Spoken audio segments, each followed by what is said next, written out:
every girl that you see. You know, whoever it is, oh, I like that child. And then that's the way it is. So, there's evolution in revolution, but there's also revolution in evolution. What I mean is, revolution is a sudden change and transformation. Evolution means you evolve very slowly. It's evolution. You move in. Evolution will get to a revolution, but it ain't going to get there at breakneck speed. You will evolve stage for stage. What we have been doing here is just like the talk today. We've been evolving over decades and decades. The proof of evolution is we're not in no hurry. A revolution, you be wanting to get it over with. Revolution, you want to do people harm sometime. You know, we don't want to do nobody no harm. We're not going to do anybody unless we're just under some threat. But all the principles, if we hadn't mastered what we talk about, we wouldn't be here. Because people do stuff to you, or they take money, or they steal property, or they do that stuff, right?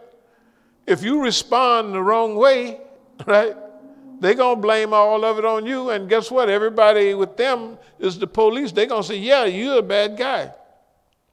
That's what they say in Oakland. Just because you give somebody thousands of dollars, pay bill, thousands and thousands. Remember the old paperwork? We went out there and paid $50,000 in taxes. Okay, they didn't boost them taxes back up. We don't have to go out there and pay that much again, just right there in Oakland.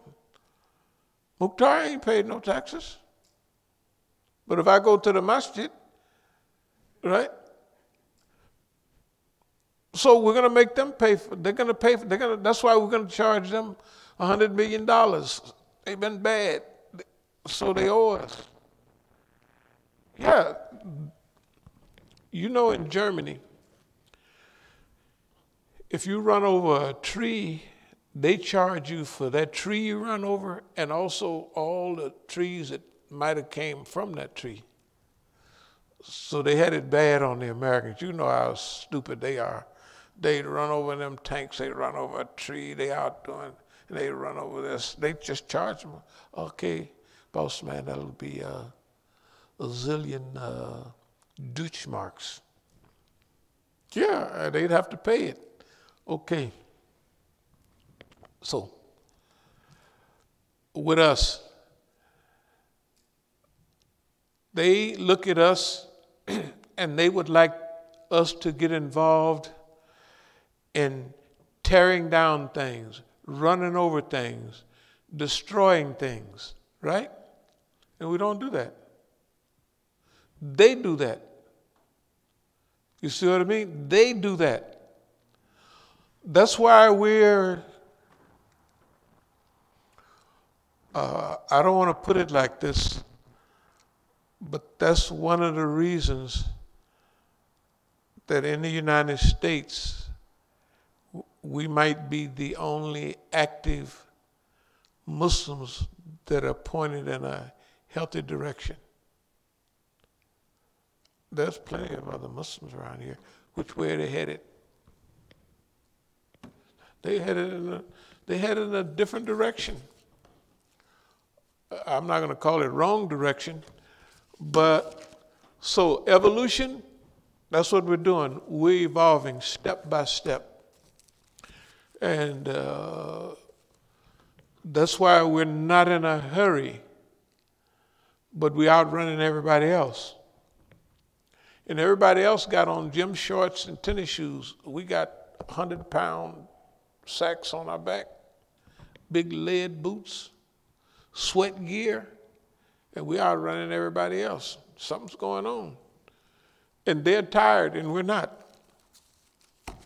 And the other thing is, can you imagine, with all the stuff that happened to us, and pay attention to it, we're happy and ain't none of them happy. Something's going on. They can say what they want. I think we might have a corner of the right road, just what it seems like. Any more questions there? No, just a lot of people, my phone was really busy yesterday because people were sending you happy birthday. Yeah, happy birthday. Yeah, I'm glad. Facebook Messenger. Yeah, 76. Yeah, 76.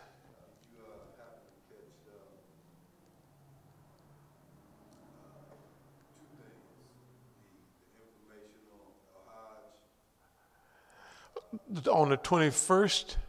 Well, yeah, some information came out about the NYPD police officer wrote like a deathbed confession. Or that they was stuff choking him. They ain't say that. He said that, you know, he was involved in arresting Malcolm security guards. Mm-hmm. And, you know, he basically was saying he felt bad about what he did to his people. And he was under pressure from the NYPD and the FBI to do what he did. So he wrote this confession, he wrote this letter. They have the copy of it. They presented the copy of the letter. Very good. So that was that. So Okay. I just wanted to know. No, I've been aware of one of the New York policemen was the one that had a snagger-tooth, I think. Curly-headed snagger-tooth. And this is 30 years ago though, and he was telling his part. But just try to remember like this. What was the tattletale that killed Fred Hampton? O'Neill. He committed suicide too. Well, this guy didn't commit suicide. He just died. He died, and then he wrote Well, see, the thing about Al-Hajj Malik Shabazz is whatever they say, everybody has already pretty much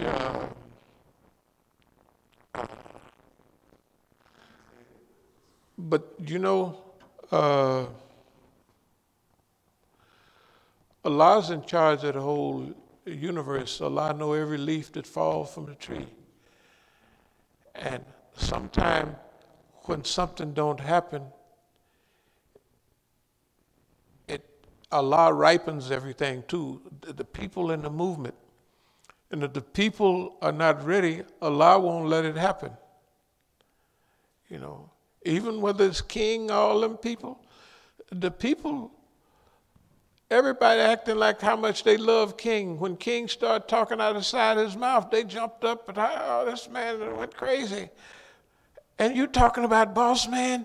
Boss man is a good white man. He give us everything we want. He just gave us the freedom, the right to vote, and the right to vote too, right, old Johnson? And you gonna get us, man. You gonna mess up. They was all of them. That's why King said, if it's gonna be if I have to do nonviolence all by myself, you remember him saying? That's what he said. That's what he said. Okay. I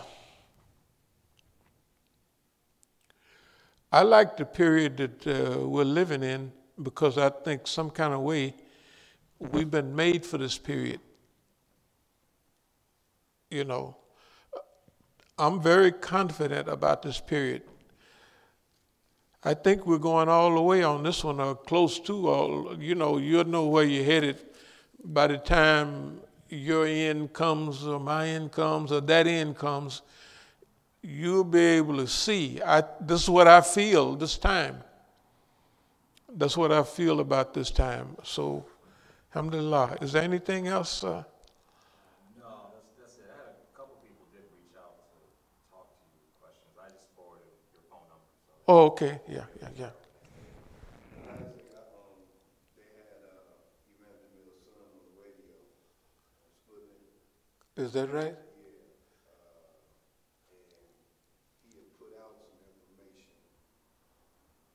basically talking about how they're trying to get Imam Jamil back to Georgia because he's not doing, He's not doing too well. he basically said he's blind. Yeah. So it may be that he can have like if he has some cataract surgery, it may help him, but, whatever's going on in Arizona, they're not letting him communicate, with lawyers, so they really trying to campaign now to get him back.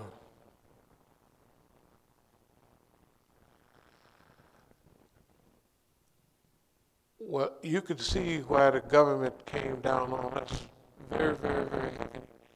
Because technically, we're the only ones talking about the other people. They wouldn't help him. If I remember one guy, I'm not going to say who he was, but he was going to give Ed Brown a check for $250 or something. And he had, maybe I think blew up, where they had them big checks. I said, man, that's cold-blooded. And Imam Jamil, that's why his son has to do this, because everybody else, if I were to mention people that got married and they were from Canada, stuff like that, you can now see who we're talking about. It's to be expected. Ain't no sense, you don't turn flips, when that's what happened, because that's what happened. You can watch 007, who they want to catch somebody with, a girl, 92% of the time, right? A nice looking lady. And the hadiths say that too. So, the last I'd heard, that's when he could still, he said he could see, but it's like looking through the bottom of a Coke bottle. He could still see light and everything, but he couldn't put shapes together. I feel if we can move right, we can not only help get him an operation, but help get him out of the penitentiary. Because if we get the kind of money we're going for, we'll be able to pull it off. You got to remember, all the money that was given to those Negroes, what happened to it? He had non-paid attorneys.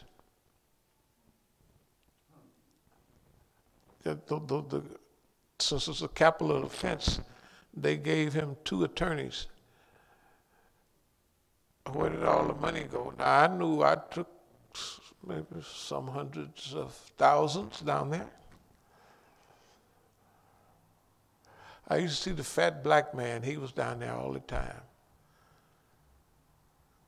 Always wanted to know the amounts and stuff. So, boy, this is cold. But remember, sometimes, like you say, from our understanding, we were the only ones trying to help Imam Jamil, with nobody else trying to. And the people that gave bayah to him, that was unfair. If you give bayah to somebody, and the people are messing with you, or messing with your leader, then they're supposed to be messing with, you know what I mean? And they say, well, if he do that, if he do this, we're not going to be with that because it'll use up our money. You know what? Those brothers were absolutely wrong. If I could have went around the United States and raised $200,000-300,000, what could all of them have done? I mean, we don't say if that, but I'm saying, I went to places, and sometimes when I go back down there, I would take a nice chunk of money. It may be 20,000 now, 40,000 here, and I just give them to them, and I would leave, because I didn't want to get involved. That probably was not correct on my part, but I wouldn't be able to raise funds and watchdog them Negroes, because they were evident where they was coming from. You could see it. Yeah, it wasn't nice. And his son was too young. His son was too young, and who else might have been involved, if he's a son and somebody else, it would work on the person's heart, so you just stuck. You know, you just can't say, there she go. You know, just can't do that. Yep.